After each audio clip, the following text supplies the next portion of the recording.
Hi, my name's Mel Elderton and I'm the educational leader at Explore and Develop Annandale. I'm going to be presenting Considering Food Waste, Leading Change for Sustainability.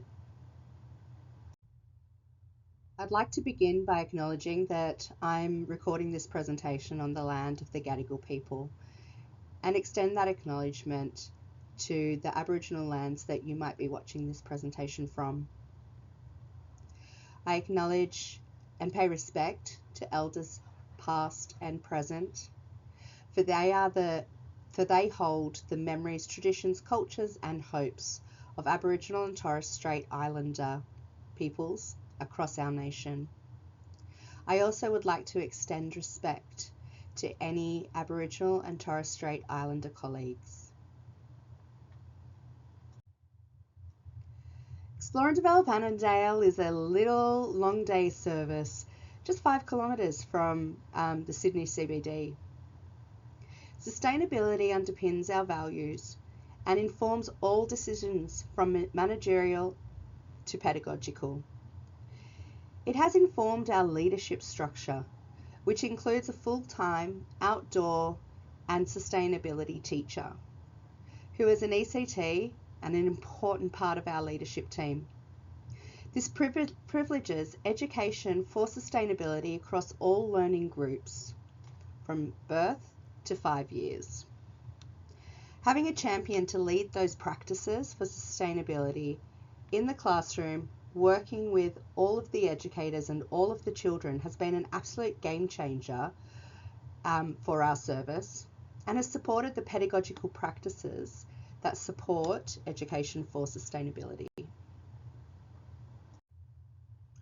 This presentation tells the story of how we made changes to practices for sustainability around food waste. For a little bit of context, we don't have a commercial kitchen here at Explore and Develop Annandale. We cannot cook most of our meals, and we work with a catering company to supply our meals every day. They're a small family-owned business that we've been working with for many years. And in the past, they've been really supportive of the different initiatives that we've implemented through our relationship to make the meals we receive each day more sustainable. For example, instead of coming in disposable food packaging that gets thrown away after the food has been heated up in the oven, we use reusable Pyrex dishes with lids that we wash and return with the next delivery. We're on a rooftop above a supermarket, so we have limited space and concrete beneath us instead of earth. So a couple of years ago, we had 2 students who are teachers with us. One was studying their diploma and the other was doing her master's in outdoor education and sustainability. And both of them at the time had to, as part of their work, conduct a sustainability audit. Now, this we saw as a fabulous opportunity to use to find ways that we could improve our sustainability practices. Now, one of the areas that both audits highlighted was around food waste and around the way we consume food. In particular, around the amount of meat that we consume when we consider the impact that meat farming has on our earth.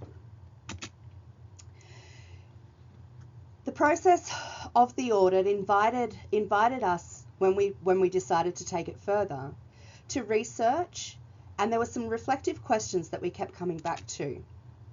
For food waste, for example, these were how to minimize our waste, how to use our waste, and what to do with waste. Now, they all sound really, really similar, but are actually quite different in the way that you apply them. For meat consumption, we had, well, what is the recommended amount of meat for young children, or protein for young children? And will our families be on board with reducing the amount of meat in children's lunches? Now, for the purpose of this presentation, I'm going to focus mostly on number one, on the food waste, but I will give you a quick little overview of the meat consumption. What we found out was that we exceeded the amount of meat in particular that is recommended, and when we looked at it closely, it's actually defined as how much protein children should have to be healthy. So we again worked closely with our catering company to figure out how could we introduce more protein that was plant-based into the meals and reduce our meals going from 4 meat-based main meals a day to 2. Now, part of our process was consulting with the children and families about this process. For the families, it was really simple. We sent out a one question survey asking would the parents be on board with us supplementing alternative sources of protein with meat, and we had an overwhelming response of yes, sure, go for it. Now, working with the children was a little bit different.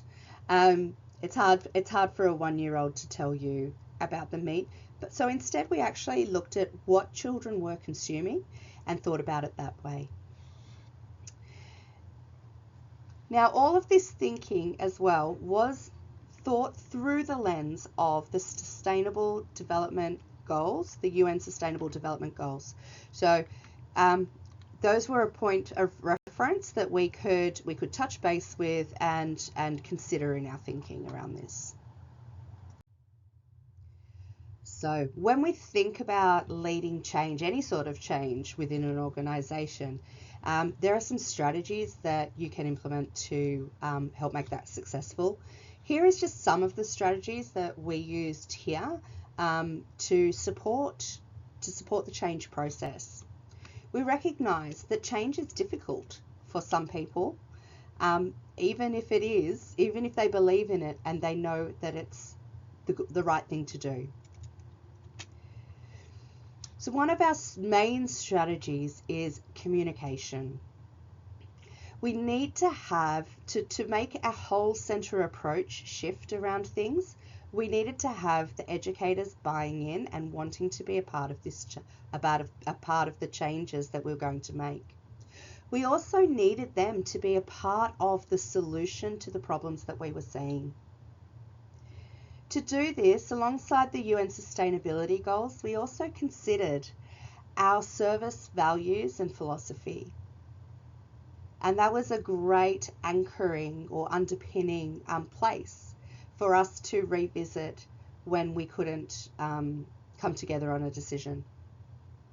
And of course, documenting minutes, documenting these conversations was really, really important for us to be able to go back and reflect upon, share with colleagues, and to keep the momentum going towards making these changes.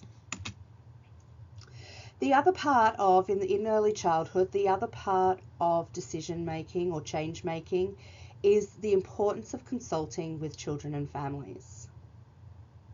We want them to be a part of the decisions we make. If we put children at the centre of all the decisions we make, they need to be acknowledged, and their families.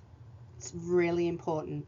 And we did this through surveys, conversations in the playground at pick up and drop off, but we'd also documented these ideas after those conversations had happened and added them to our thinking.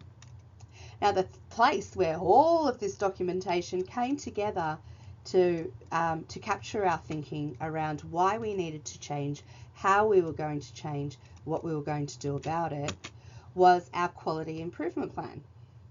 So a quality improvement plan was created and used as a live living document that documented how we're going to go about the changes, who was going to be a part of the practices that we were wishing to implement, and when things were going to begin.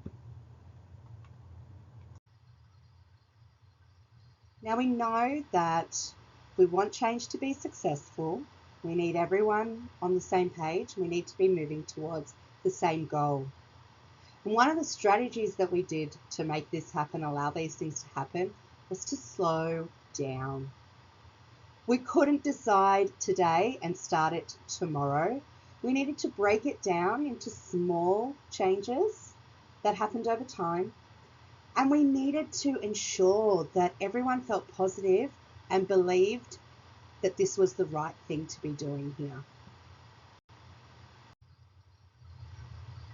So one of the sustainable practices that we already had in place was the way that we compost our food waste. And I wanted to include it here because we're on a rooftop and it's actually a really tricky thing to do in this situation. So I just wanted to share quickly. We use the Bokashi system. So we have about 12 of these Bokashi bins that all of our food waste from the tables where children eat go into every day. As these break down, we do have these tumbler compost bins that we add shredded paper from the office to and any other dry material from the garden. And we've successfully been making our own soil to top up our garden beds here for several years now. So this is an important part of our process that has already been embedded, where we were growing our own vegetables and wanting to cook with them. This was an existing practice that we wanted to expand on, we wanted to make more meaningful. Our existing practices around composting food or our plate to garden to plate program has been led by our outdoor teacher for several years now. It's really important that it makes visible where food goes and how food decomposes and what is the process of creating soil and replenishing gardens and planting our own food. Having the children actively involved in that process is a beautiful example of slow pedagogy, but it's also a beautiful example of education for sustainability that works with children of all ages here in our early learning service. So we were doing this beautiful cooking program in the curriculum with our children, using vegetables that we'd harvested ourselves. But when we reflected on it, we were actually contributing to our food waste because inevitably those meals ended up replacing things that were coming in from the catering company. So it was a great prompt for us to consider what could we do without from the catering company. And we decided that we should give afternoon teas a go ourselves. We wondered, could we, including the children, cook afternoon tea for the whole centre on a daily basis? Now, this approach relied on everyone in the teaching team being on board and being willing to take a turn at cooking at some point during the week. It meant that we had to make it part of our curriculum and planning. Now, we've got 5 small learning groups and there's 5 days of the week. So each learning group now takes responsibility for cooking for the whole service 1 day a week. And this includes our littlest humans and their teachers. Now, our ingredients for afternoon tea come from 3 sources that support our idea of what sustainability means. Number 1, we use ingredients left over from lunch and morning tea that come from the caterers. For example, if we've got a surplus of apples, we can stew them and use them at a later date, or put them into cakes, or use it as puree to go with pikelets, something like that. Number 2, we harvest from our garden, and those we are on a rooftop. So what we actually harvest is not enough to be able to do that every day. But when we do harvest, we prioritise those ingredients being on the menu. And number 3, we shop for ingredients in the supermarket below us. Now, if we're looking at sustainability in a more holistic way, and we're considering the children's rights to be visible in their community, and those, especially around those social aspects of sustainability, we consider that this has become a really important part of the way our afternoon tea program fits with our broader ideas around children's visibility in the community and civic participation. Now, this change process was slow. We spent a lot of time reflecting together, and the practice has been now embedded for a few years and has been reviewed and revised twice. It gets tweaked as required, and we're really, really proud of what this program gives us. Here's a little reference list if you're interested in where those quotes and whatnot came from. Thank you for listening to this little snapshot. I hope you've enjoyed it, and please reach out if you would like to know more. Thank you.